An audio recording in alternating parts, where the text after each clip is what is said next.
நம்மூர் செய்திகளை தொடர்ந்து அடுத்தடுத்து பார்க்கலாம்.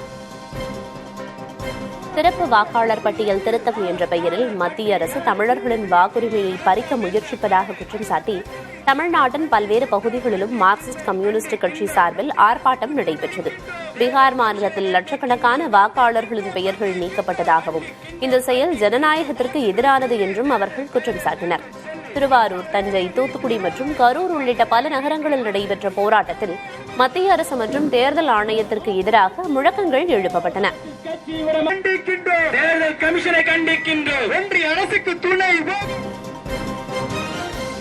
திருவண்ணாமலை செய்யாறு அருகே அனகாவூர் வட்டார வளர்ச்சி அலுவலகம் முன்பு நேரடி நெல் கொள்முதல் நிலையங்களை திறக்க வலியுறுத்தி விவசாயிகள் நூதன போராட்டத்தில் ஈடுபட்டனர்.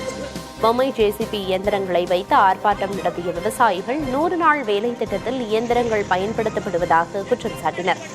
மேலும் 4 லட்சம் டன் நெல் தேக்கத்தால் விவசாயிகளுக்கு 600 கோடி ரூபாய் இழப்பு ஏற்பட்டிருப்பதால் மாவட்ட நிர்வாகம் உடனடியாக நடவடிக்கை எடுக்க விவசாயிகள் கோரிக்கை விடுத்தனர்.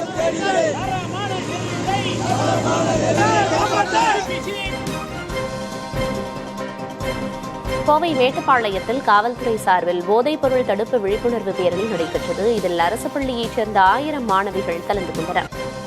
நகரின் முக்கிய வீதிகள் வழியாக சென்ற மாணவிகள் போதைப் பொருளுக்கு எதிரான வாசகங்கள் அடங்கிய பதாகைகளை ஏந்தி விழிப்புணர்வு முழக்கங்களை எழுப்பினர். பேரணியின் முடிவில் மாணவிகள் அனைவரும் போதைப் பொருள் ஒழிப்புக்கான உறுதிமொழியை எடுத்துக் கொண்டனர். திண்டிவனம் அருகே சாலை விபத்தில் பெண் ஒருவர் உயிரிழந்தார். கொள்ளாறு என்ற இடத்தில் கட்டுப்பாட்டை இழந்த கார் அரசு பேருந்து மோதிய போது பின்னால் வந்த மற்றொரு அரசு பேருந்து கார் மீது மோதியுள்ளது. இவ்விபத்தில் காரில் பயணித்த சென்னை குரோம்பேட்டையைச் சேர்ந்த வளர்மதி சம்பவ இடத்திலேயே உயிரிழந்தார். பேருந்தில் பயணித்த பலரும் லேசான காயங்களுடன் உயிர் தப்பினர். விபத்து குறித்து விசாரணை மேற்கொள்ளப்பட்டு வருகிறது.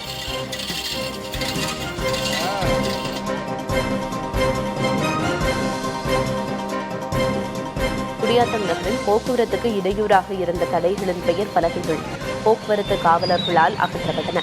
4 மணி சந்திப்பில் இருந்து தாளையாத்தம் பஜார் வரை இருந்த கடைகளில் விளம்பர பதாகைகளால் அவ்வப்போது போக்குவரத்து நெரிசல் ஏற்பட்டு வந்தது. இந்நிலையில் கடந்த வாரம் குடியாத்தம் காவல் நிலையத்தை ஆய்வு செய்த எஸ்பி மயில்வாகனன் போக்குவரத்துக்கு இடையூறாக உள்ள பெயர் பலகைகளை அகற்ற உத்தரவிட்டிருந்தார் என்பது குறிப்பிடத்தக்கது.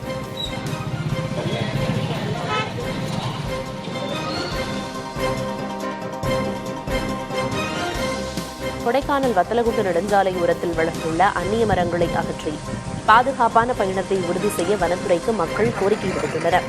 வத்தலகுண்டு சாலையில் மழைக்காலங்களின் போது சாலையில் மரங்கள் விழுவது தொடர்கதையாகி வருகிறது. இது குறித்து வனச்சரகர் பழனிக்குமாரிடம் கேட்டபோது அந்நிய பழைச்செடிகள் அகற்றும் பணி தற்போது நடைபெற்று வருவதாகவும் அரசிடம் அனுமதி பெற்று அந்நிய மரங்களை அகற்ற முயற்சி மேற்கொள்ளப்படும் என தெரிவித்தார்.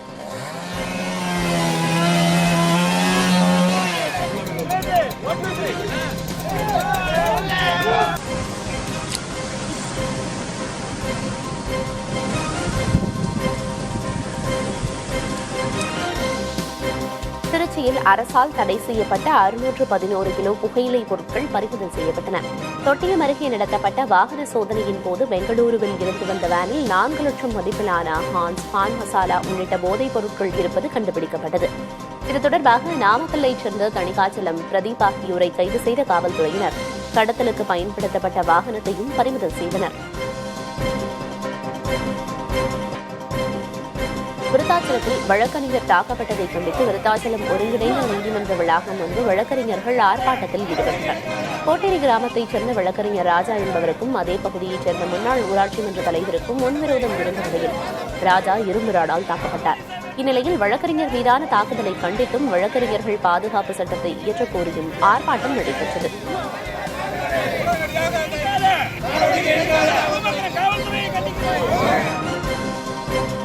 புதுக்கோட்டை மாவட்டம் கந்தர்வக்கோட்டை அருகே 40 பயணிகளுடன் சென்ற அரசு பேருந்து சாலையோர பள்ளத்தில் கவிழ்ந்தது. புனல்குளம் பகுதியில் சென்றபோது பாலம் மீது மோதியதில் பேருந்தின் முன் சக்கரங்கள் கழன்று ஓடின.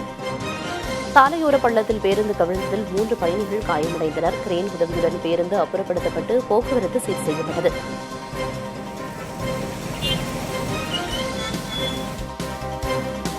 மதுரை மாவட்டம் முசலம்பட்டியில் விவசாயிகள் மற்றும் மதிமுக, தேமுதிக உள்ளிட்ட பல்வேறு கட்சிகளைச் சேர்ந்தவர்கள் சாலை மறியல் போராட்டத்தில் ஈடுபட்டனர். 58 கிராம பாசன கால்வாயில் உடனே நீர் திறக்க வேண்டும், பாசன திட்டத்தை நிரந்தரமாக்க வேண்டும் என்பன உள்ளிட்ட கோரிக்கைகளை வலியுறுத்தி முழக்கங்கள் எழுப்பப்பட்டன. போராட்டம் காரணமாக 1 மணி நேரத்திற்கும் மேலாக போக்குவரத்து பாதிக்கப்பட்டது.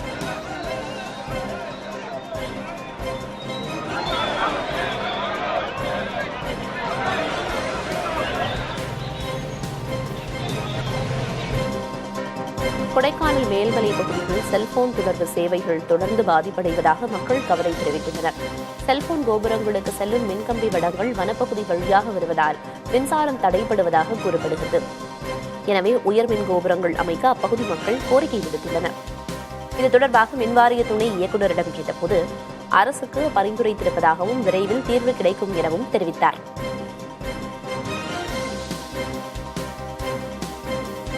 தென்காசியில் பெண்களை கடித்த கரடியை பிடிக்கும் பணியில் வனத்துறையினர் தீவிரமாக ஈடுபட்டு வருகின்றனர். புளியங்குடி மேற்கு தொடர்ச்சி மலையடிவார பகுதியில் விவசாய பணிக்கு சென்ற 3 பெண்களை கரடி தாக்கியதில் 3 பலத்த காயமடைந்தனர். இந்நிலையில் கரடியை பிடிக்கும் பணியில் வனத்துறை அலுவலர் அகில் நல்லதம்பி தலைமையிலான 30க்கும் மேற்பட்ட வனத்துறை அதிகாரிகள் ஈடுபட்டு வருகின்றனர். சிசிடிவி கேமராக்கள் மற்றும் ட்ரோன் கேமராக்கள் மூலமாக கரடியை தேடும் பணி நடைபெற்று வருகிறது.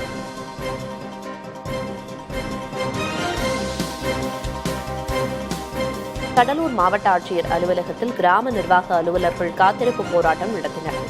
கிராம நிர்வாக அலுவலர்களின் குறைகளை கேட்டறிய வேண்டிய மாதாந்திர கூட்டம் முறையாக நடத்தப்படவில்லை என்றும் 3 மாதங்களுக்கு ஒருமுறை மாவட்ட ஆட்சியர் நடத்த வேண்டிய கூட்டமும் நடக்கவில்லை என்றும் அவர்கள் குற்றம் சாட்டினர்.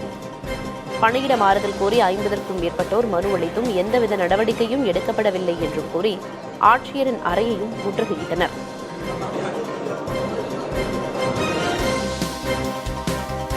ஜெயங்கொண்டம் அருகே கொள்ளிடம் கூட்டு குடிநீர் திட்ட குழாயில் உடைப்பு ஏற்பட்டு தண்ணீர் வெளியேறிவிருக்கிறது.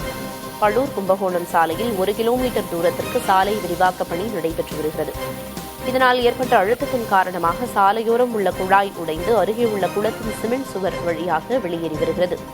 எனவே சேதமடைந்த குழாயை சரி செய்ய நடவடிக்கை எடுக்க வேண்டும் என அப்பகுதி மக்கள் கோரிக்கை விடுத்துள்ளனர். சேலம் மாவட்டம் சங்ககிரி நகராட்சியில் கால்நடை பராமரிப்புத்துறை சார்பில் வெறிநோய் தடுப்பூசி மற்றும் விழிப்புணர்வு முகாம் நடைபெற்றது. மாவட்ட ஆட்சியரின் அறிவுறுத்தலின்படி நடைபெற்ற இந்த முகாமில் மருத்துவர் சுமதி தலைமையிலான மருத்துவ குழுவினர் வளர்ப்பு நாய்கள் மற்றும் தெருநாய்களுக்கு வெறிநோய் தடுப்பூசி போட்டனர்.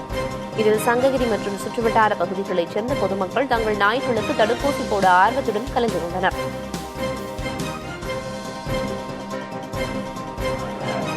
மதுரையில் தாவேக மாநாட்டிற்கான விளம்பர நோட்டீஸ்கள் ஒட்டப்பட்ட ஆட்டோக்களை அக்கட்சியின் பொதுச் செயலாளர் ஆனந்த் துவக்கி வைத்தார். தமிழக வெற்றிக் கழகத்தின் 2வது மாநில மாநாடு வருகிற 21ஆம் தேதி மதுரை பாரபத்தியில் நடைபெறவுள்ளது. இந்நிலையில் மாநாடு தொடர்பாக 42 கேள்விகளை காவல்துறை கேட்டிருந்தது. அது தொடர்பாக பதிலளித்த ஆனந்த் பிறகு தாவேக ஸ்டிக்கர்கள் மற்றும் கொடிகள் பொருத்திய விளம்பர ஆட்டோக்களை கொடியசைத்து தொடங்கி வைத்தார்.